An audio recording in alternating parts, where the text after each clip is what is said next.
பழைய ஏற்பாட்டில் வாசிக்கும் போது கடவுளுடைய குணம் எப்பயுமே நல்லா தான் இருந்தது. ஆனா இந்த மனிதனுக்கு தான் அவரை நல்ல உறவிலே வைத்துக்கொள்ள விரும்பல. இஸ்ரவேல் ஜனங்க பாருங்களேன், சாமுவேல்ட்ட சொல்றாங்க, எங்களுக்கு ஒரு ராஜா வேண்டும், எங்களுக்கு ஒரு ராஜா வேண்டும், எங்களை நியாயம் விசாரிக்க ஒரு ராஜாவை ஏற்படுத்தும் என்று அவர்கள் சொன்ன வார்த்தை சாமுவேலுக்கு தகாததாய் காணப்பட்டது. ஆகையால் சாமுவேல் கர்த்தரை நோக்கி விண்ணப்பம் பண்ணினார். அப்பொழுது கர்த்தர் சாமுவேலை நோக்கி, ஜனங்கள் உன்னிடத்தில் சொல்லுவது எல்லாவற்றிலும் அவர்கள் சொல்லை கேள். அவர்கள் உன்னை தள்ளவில்லை, நான் அவர்களை ஆளாதபடிக்கு என்னைத்தான் தள்ளினார்கள்.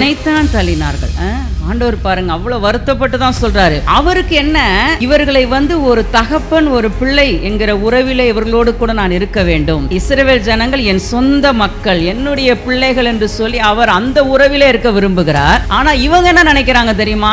இல்ல இல்ல, எங்களுக்கு ஒரு ராஜா கொடுங்க, எங்களுக்கு ஒரு ராஜா இருந்தா போதும். அவர் சொல்லுவாரு, நாங்க கீழ்ப்படிவோம். அவர் கட்டளை போடுவாரு, நாங்க ஒபே பண்ணுவோம். சட்டத்தின்படி ஒருத்தர் இடத்துல வருவோமானால் அங்கே உறவு இருக்காது. ஆண்டவர் என்ன நினைக்கிறார்னா, நான் தகப்பனா இருக்க விரும்புகிறேன், இவர்களெல்லாம் என் பிள்ளைகளா, அங்கே ஒரு குடும்ப உறவை கொண்டு வர விரும்புகிறார்.